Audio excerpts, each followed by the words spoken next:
Sanhedrin invites Arabs to join Third Temple project.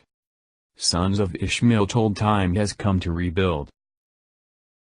The newly reconstituted Sanhedrin in Israel, the recreation of the ancient legal council, is inviting Arabs to prepare for their role in the construction of a third temple, as the Bible prophesies. A letter prepared by rabbis, a copy of which was obtained for Breaking Israel News by Edomite Berkowitz, explains the time has come to rebuild the temple on Mount Moriah in Jerusalem in its ancient place. The letter from the biblically mandated court of 71 elders was in Hebrew, English and Arabic and invites the Arabs as the sons of Ishmael to take their role in supporting the third temple as prophesied by Isaiah. Ishmael, in the Bible, is the first son of Abraham, by his wife's maid, Hagar. Abraham is the patriarch of Judaism, Christianity, and Islam. Isaac was the second son, and Judaism and Christianity trace roots through him. Islam claims its heritage through Ishmael.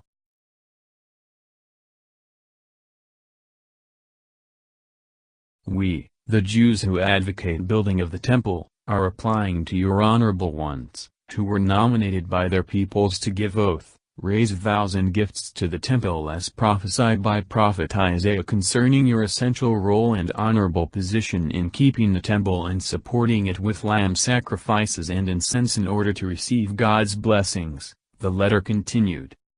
The invitation, we are certain that you will choose peaceful means and avoid all paths to hostility and violence. And we are sure that together we shall open doors to love and respect.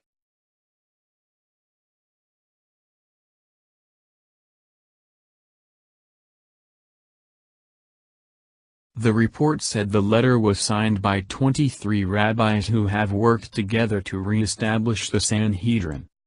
The rabbis are in the process of acquiring signatures of the full quorum of 71, after which they will send the letter to major Arab institutions and leaders, the report said. They hope to hold a conference with Arabs. Rabbi Yehoshua Hollander, a signatory to the letter, told Ben the letter will be a bridge to other nations.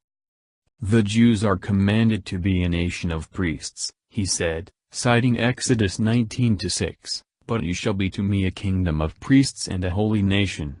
These are the words that you shall speak to the children of Israel. Berkowitz explained the move is intended to bring the entire world one step closer to the global peace that will characterize the Messianic era. Hollander said, the Sanhedrin is inviting them to benefit from this since the temple is good for the whole world. This universal aspect is essential to what the temple is, a house for all nations. He said for Jews to serve others, other people need to cooperate. Thank President Trump for declaring Jerusalem to be the capital of Israel and all his accomplishments during his first year in office. Send him a free card of your choice. Go to thanktrump.us. The Third Temple movement in Israel has been around for years, with organizations already preparing the utensils that would be required by Old Testament law for the service it would provide. The movement got a boost late last year when President Trump formally recognized Jerusalem as the capital of Israel.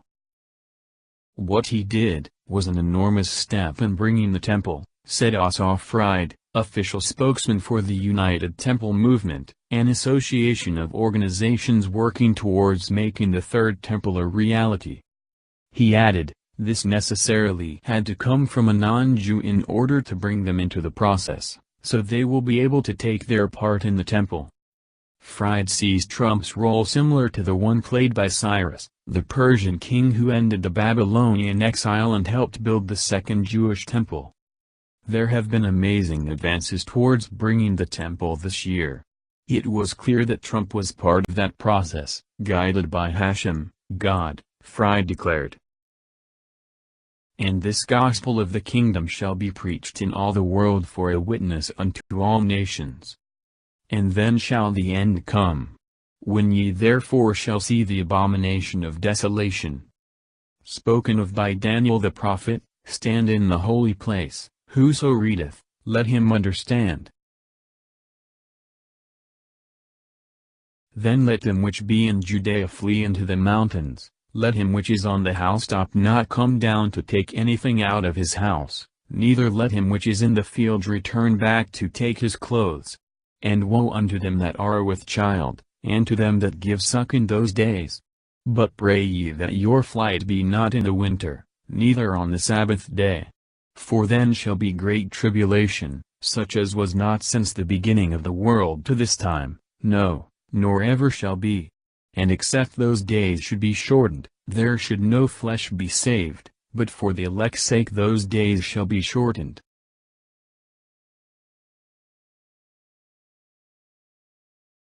Shalom.